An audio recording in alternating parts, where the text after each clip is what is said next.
Барлықтарыңызға сәлем. Осы видеода біздер Zoom арқылы конференция жасап береміз.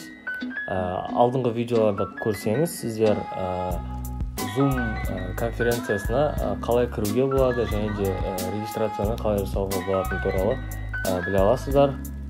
Сіздерге, яғни осы видеода біздер өзіміздің конференциямызды ашатын боламыз. Ең алдымен Zoom қосымшасына кіреміз.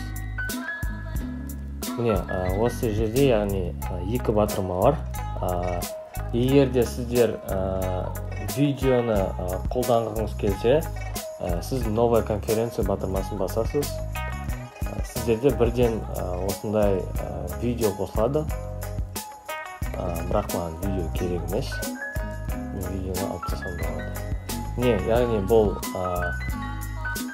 видео арқылы және де екінші амал бар. Ол кезде, яғни демонстрация экраны. Қазір мен сізге демонстрация экраны көрсетемін. Демонстрация экраны жасау үшін қалай істеу керек? Бірден демонстрация экраны баспаймыз.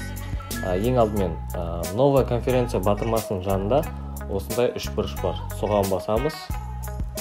Кейін осы жерде сіздің идентификаторлық номеріңіз болады. Осы номер арқылы сіз қалған қатысушыларды қоса аласыздар. Сіз ең алдымен копировать идентификатор дейсіз. Кейін демонстрация экраны деп басатын боласыз. Міне, сізге осы жерге өзіңіздің идентификаторлық номеріңізді енгізесіз.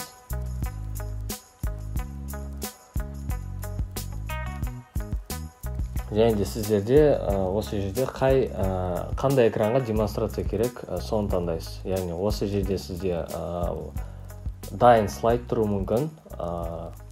Немесе менде слайд болмағандықтан мен бірден экранға басамын. Совместное использование. Міне, менде демонстрация басталған болатын. Қалған қатысушыларды қалай шақыруға болады? Қалған қатысушыларға бар болғаны управление участниками батырмасын баса аласыздар. Яғни осы жерде сіздер қалған қатысушыларды көре аласыздар.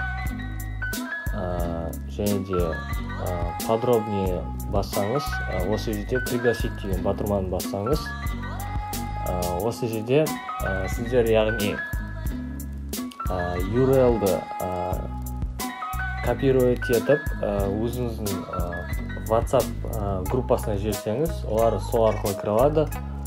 Немесе WhatsApp-қа, немесе Telegram-ға сіздер осы идентификаторлық номерді жазсаңыз, олар Zoom қосымшасына кіріп, сол идентификаторлық номерді теріп, сіздің трансляцияңызға қосыла алады.